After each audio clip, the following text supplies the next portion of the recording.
Naval combat is complex in vanilla Hearts of Iron 4.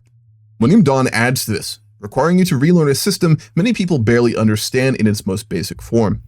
In this video, I'm going to show you some of the best templates you need for any kind of ship in the Millennium Dawn mod for Hearts of Iron 4 and what exactly they are good at.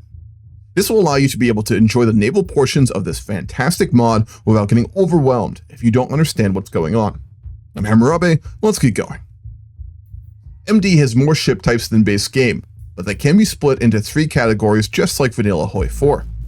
Screens, which act as a shield blocking your stronger backline ships, capitals, which are the damage-dealing high-cost ships in the back line, and carriers, which sit in the furthest back third line. Screens get hit first, and as they are thinned out with losses, the second line is hit, and after that capitals. In Millennium Dawn, screens include Corvettes and Frigates, capitals include destroyers, cruisers, battleships, and battlecruisers, and carriers are obvious. Corvettes are screens, and as such should innately be designed to be as low cost as possible, fast, and with low visibility to increase their survival rate, and with high org as well so as not to retreat early. The first design as shown here is inspired by the aptly named Roach screens from base HOI4. These ships are literally as cheap as possible in terms of construction cost, while increasing their survival chances to the max. Again, speed and low visibility are what do this for naval ships. They can also be refit later if you want to add modules that do damage. If you take the Green Water Navy doctrine, your refit speed is increased by 30%, making them a good match.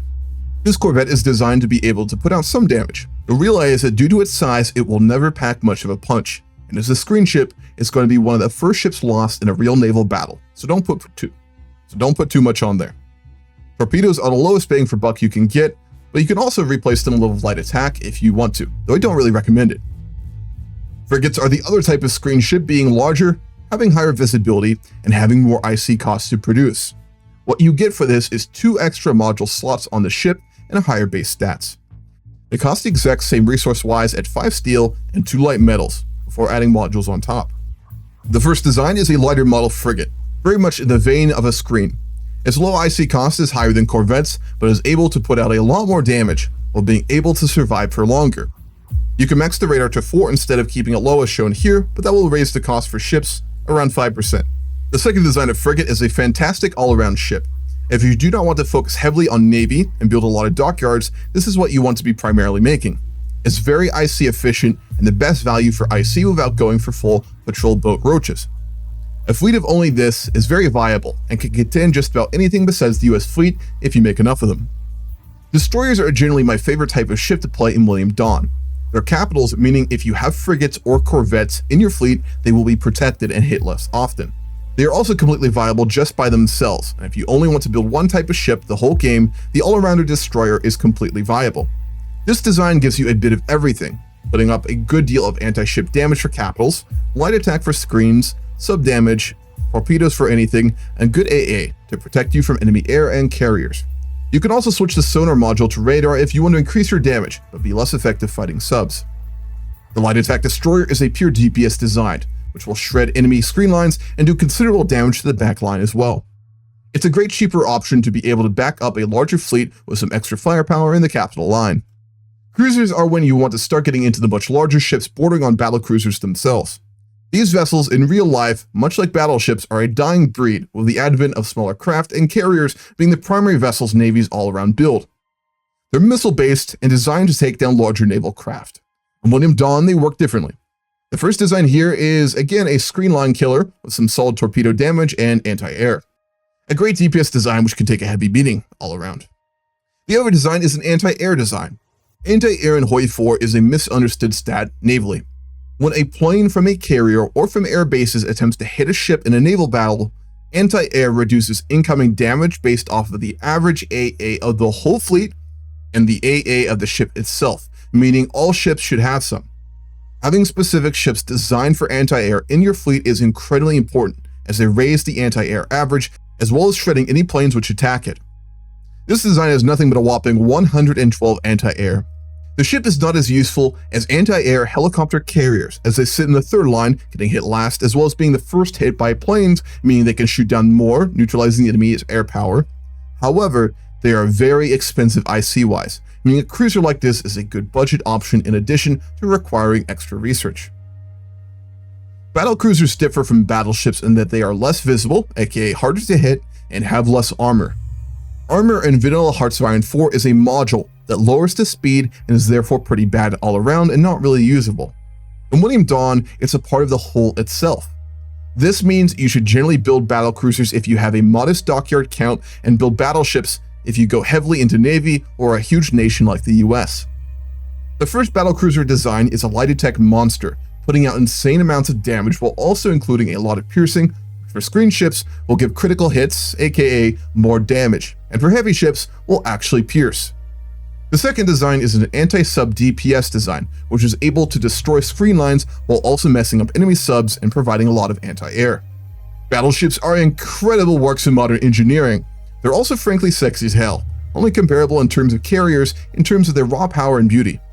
They're also incredibly impractical for modern naval warfare, as it's very hard to prevent them from being sunk by enemy submarines, even with proper anti-sub escorts.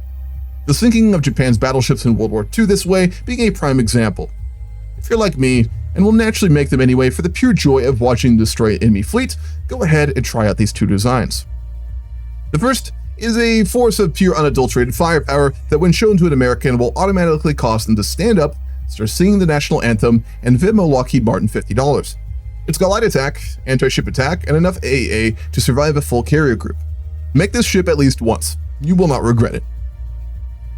The second design is a pure damage light attack version, which is designed to make Corvettes and frigate captains raise the white flag. This ship is a screen line killer, simply put. Carriers are the most important, powerful, and expensive ship in modern naval warfare, floating airfields essentially. Their job is to carry as many planes as possible for use in naval battles or to support forces engaging in territories from the sea. They are incredibly powerful in naval engagement, but mechanically are also a floating airbase, meaning you can fly ground missions from them. Given they are in the back line, it's also the best ship for anti-air, which is why you should almost always put all their modules into AA. The first design does this to the max, while allowing for 90 planes to sit on top. This ship is incredibly hard to sink from an enemy carrier, increases your fleet's average AA by a good bit, and is amazing in battles. Do note, the IC cost is $130,000, which is the equivalent of 8 DPS frigates or 5 cruisers. These should be only built by big countries like the US or China, or if you go very navally focused as a major power. The DPS variant puts out a tremendous amount of anti-ship damage, which given it's in the third line will likely survive into the last moments of the battle. The low anti-air is dangerous, so best when used against countries who don't have any carriers or at max 1. Heli Carriers are good at two things: ground support, which in Millennium Dawn works differently from base game. In Vanilla HOI4, you put a fleet next to a province where a battle is happening and it gives support based off of the heavy attack. In Millennium Dawn, the stat stands alone, meaning you need to add modules that would give it support to land fighting. They are also the most effective anti-air ships in a fleet. The first ship is the meta anti-air ship in Millennium Dawn, which for 46,000 IC gives you 90 anti-air, and is the third line, just hit first by planes, and an incredibly defensive ship. Make at least one of these if you have a lot of dockyards and plan to build a full navy. The second kind is the best ground support ship you can get. Build a couple of these and put them next to a battle on a coastal province and you will get a nice bonus for battles. Think of attack subs as torpedo DPS with rating power and minimal large battle impact like the subs of base HOI4. And missile subs as hard to kill DPS for actual battles. Attack submarines get access to only torpedoes while missile subs get the very powerful special VLS module. The one and only attack sub design you need is this. Its damage is minimal, but it's very effective at fighting other submarines and is great for raiding convoy lines. Don't use these in major naval battles unless you're completely desperate, as missile subs are much better. Missile submarines are double the cost, but are considerably more powerful in naval battles given their low visibility, making them surviving for longer, and their high anti-ship attack, which are amazing at taking out capitals. The design utilizes VLS modules for max damage and the ESM module for decreased visibility, though you can replace it with another VLS for more damage but higher chances of getting hit.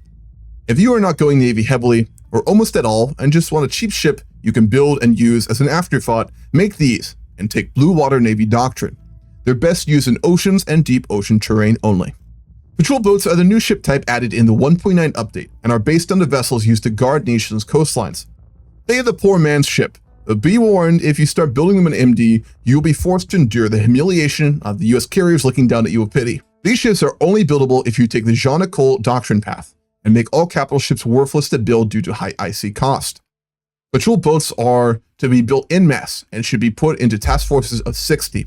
You then engage the enemy with them one by one, reinforcing as you're about to lose like navies in EU4.